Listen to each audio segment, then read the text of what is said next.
Guys, welcome to the Codesal YouTube channel. I will be uploading one playlist which is based on the command line tricks. What are the tricks you can do from the command line?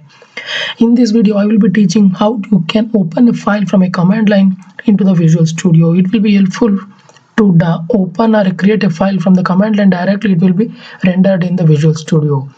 To do this demo, I have already created one file called program.file. This is the Python file which I will be using for this demo. So let's get started. To open this file from the command line into the Visual Studio, you need to write one command. That command is code, then file name you need to give.